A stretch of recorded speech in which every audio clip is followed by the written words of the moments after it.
friends, welcome to your own channel The English Teacher by Amandeep Kaur संगा। मैं हूं आपकी होस्ट एंड दोस्त अमनदीप और मैं आपके लिए लेके आई हूं एक बहुत ही इंटरेस्टिंग सी वीडियो। तो चलिए स्टार्ट करते हैं हमारी आज की वीडियो। हमारी आज की वीडियो है एक शॉर्ट स्टोरी जिसका नेम है द ब्राह्मण्स ड्रीम। जी हाँ, एक ब्राह्मण का सपना। तो आइए देखते हैं इस इंटरेस्टिंग स्टोरी में क्या है आज आपके लिए। Once upon a time, there was a poor Brahmin lived in a village all alone. तो सबसे पहले हम देख लेते हैं इस स्टोरी का टेंस क्या है। ये स्टोरी है पास्ट टेंस में। कैसे पता चला? क्योंकि इसमें was लगा है एंड lived लगा है। पास्ट टेंस यूज़ किया गया है तो ये स्टोरी पास्ट टेंस में है। अब करते हैं इसकी ट्रांसलेशन। एक बार की बात है, एक गांव में एक ब्राह्मण, गरीब ब्राह्मण अकेला रहता था। He had no friends or relatives. उसके ना तो कोई दोस्त थे और ना ही कोई रिश्तेदार। He was known for being stingy and he used to beg for a living. Stingy meaning कंजूस होना, beg meaning भीख मांगनी। वो बहुत ही ज़्यादा कंजूस था और वो अपने जीवन गुजारने के लिए लोगों से भीख मांगता था। The food he got as alms were kept in an earthen pot which was hung beside his bed. Alms means भीख, earthen pot जो मिट्टी का अपना घड़ा होता है, जो मटका होता है वो।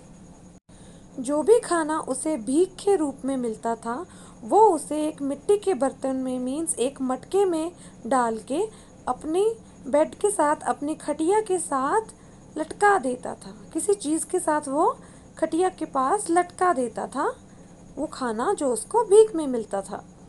This allowed him to easily access the food when he got hungry. इससे क्या होता था कि जब भी उसे भूख लगती थी तो वो जल्दी से ही उस खटिया से उठ के उस मटकी से खाना लेके खा लेता था। On one day he got so much rice gruel that even after completing his meal there was so much left over in his pot.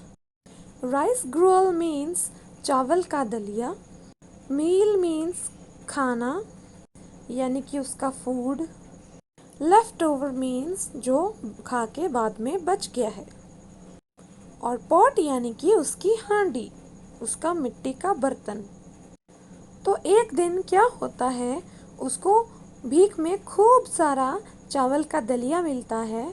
इतना ज़्यादा मिलता है कि वो अपना पेट भर के खाना खा लेता है, लेकिन फिर भी उसके बाद उस मटके में वो दलिया बचा हुआ रह जाता है। यानी कि आज उसको बहुत ज़्यादा खाना मिल चुका था कि उसको पेट भर खाने के बाद भी उसका खाना बच गया और वो ऐसे ही पॉट में पड़ा रहा। That night he dreamt that his pot was overflowing with rice gruel. उस रात उसको dreamt means सपना आना, उसने सपना लिया। ओवरफ्लोइंग मीन्स इतना ज़्यादा भर जाना कि बर्तन में से ही बाहर निकलने लगना। सो उस रात उसको एक सपना आया। उसने अपने सपने में देखा कि जो वो घड़े में, जो पॉट में जो चावल का दलिया था वो इतना ज़्यादा भर गया था कि वो ओवरफ्लो हो रहा था, वो घड़े से नीचे गिर रहा था।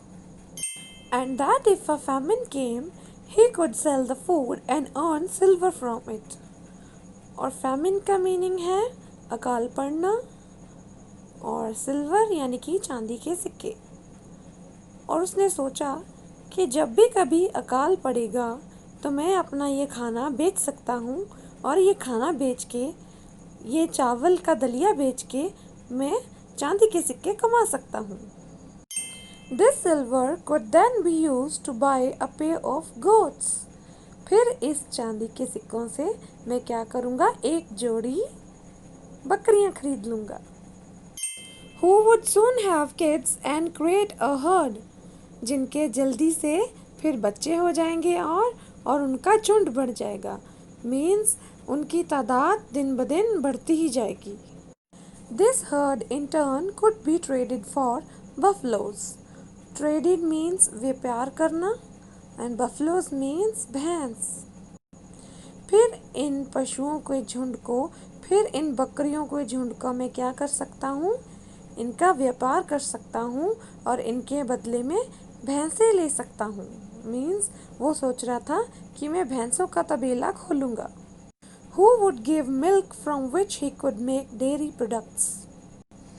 वो भैंसें फिर दूध देंगी और दूध से बाद में वो डेयरी प्रोडक्ट्स, मिल्क प्रोडक्ट्स बना के बेच सकेगा, जैसे कि दूध, दही, पनीर, लस्सी etcetera. These products could be sold in the market for more money. फिर ये प्रोडक्ट्स मैं मार्केट में बेचूंगा और इससे मैं और ज़्यादा पैसे कमाऊंगा। This money would help him get married to a rich woman. Married, शादी करना। तो इस पैसे से वो क्या करेगा, इस पैसे से उसकी मदद हो जाएगी कि वो एक अमीर औरत से शादी कर लेगा। And together they would have a son who he could scold and love in equal measure.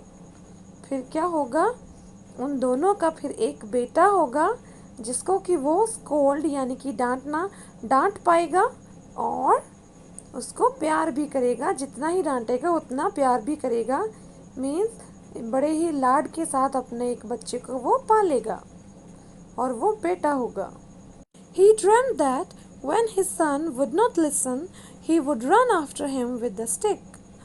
फिर वो सपना ऐसे ही देखता गया और वो सपना देख रहा था कि जब उसका बेटा उसकी बात नहीं मानेगा तो वो उसके पीछे डंडा लेके, स्टिक लेके दौड़ेगा।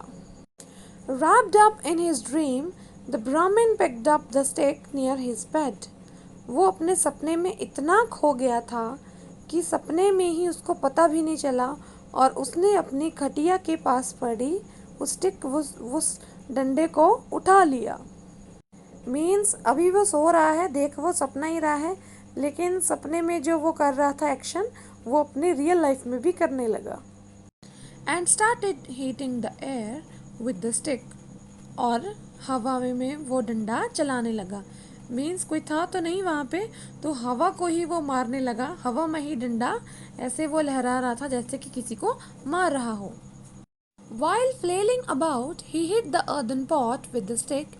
The pot broke. Flailing means हवा में कोई चीज़ लहराना बिना किसी कंट्रोल के। Broke means टूट जाना। Hit means मारना।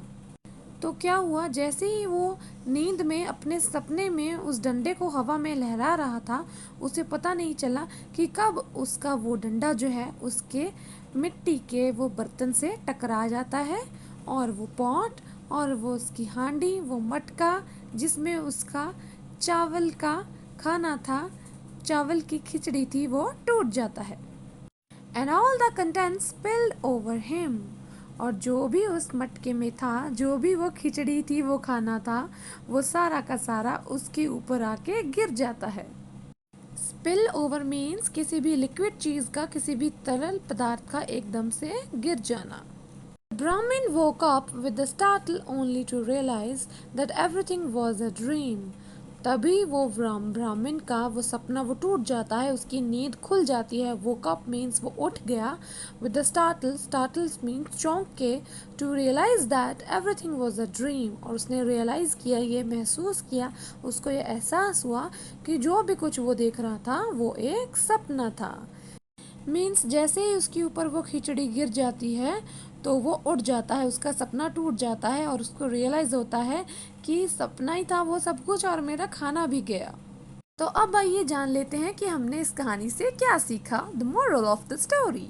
सो मोरल ऑफ द स्टोरी है, one should not build castles in the air. Means किसी को भी हवा में महल नहीं बनाने चाहिए, हवाई महल बनाना बुरी बात है। सो फ्रेंड्स, ये थी हमारी आज की वीडियो एंड आई होप आपको अच्छी लगी होगी। अगर आपको ये वीडियो पसंद आई है तो प्लीज़ इसे लाइक कीजिए, अपने फ्रेंड्स और फैमिली के साथ इसको शेयर कीजिए। और हाँ, अगर आप इस चैनल पे नए हो और ये स्टोरी फर्स्ट टाइम देख रहे हो then do subscribe to this channel the English teacher, क्योंकि यहाँ पे आपको और भी बहुत सारी अमेजिंग स्टोरीज और एंटरटेनिंग कंटेंट मिलने वाला है। So see you guys tomorrow with another exciting video. Till then, bye bye, take care, and always remember, life is beautiful.